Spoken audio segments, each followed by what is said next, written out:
Атамбаев президент болгондон кийин эле бир топ күчтөр, адамдар экинчи мөөнөткө калтыруу маселесин көтөрө башташкан.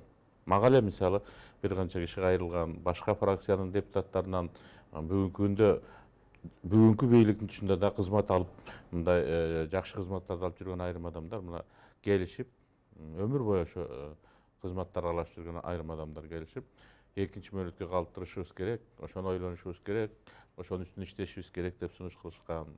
Өзүнүн жанында жүргөн айрым адамдар дайым айтып келишкен, ал эмес акыркы жолу мен эсимде жогорку кеңештин төрагасы болуп турганда келип, Алмазбек Шаршеновичти бир жумага эс алып, барып ойлонуп, кийинки мөөнөткө калуу дегенди жөнүндө жакшылап ойлонуп калам деп келиңиз деп жиберип атабыз деп да айтып келишкен. Мен ошондо бир эле суроо бергем, элчи депчи десем, элдин баары даяр, Кыргызстандын баардык бурчунан миңдеген кишилер бүгүнкү күндө атайын өтүнүч жасаганга, кайрылганга, кийинки мөөнөткө калыңыз деп суранганга даяр деп айтышкан.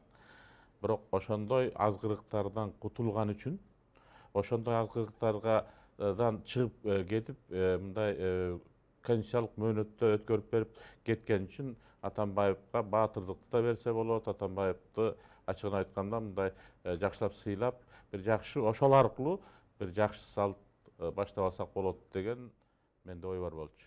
Тилекке каршы ал ой кечээ болбой калды. Ар бир бийлик учурунда өзүнүн бийлигин тапшырып кетип турса, Кыргызстанда революциялар болбойт деген бекем ишеним бар болчу. Мен ошол ишенимден улам бул кишинин албетте ийгилик кемчиликтерине карабай, өзгөчө кемчиликтерине карабай, жаман нерселерине карабай, ошол салтты баштап кеткен, бийликтен кеткенге күч кубаты жеткен адам катары биз сыйлап койсок, менимче бир жакшы келечек үчүн өрнөк болуп калат деген принципти тутунуп келаткам.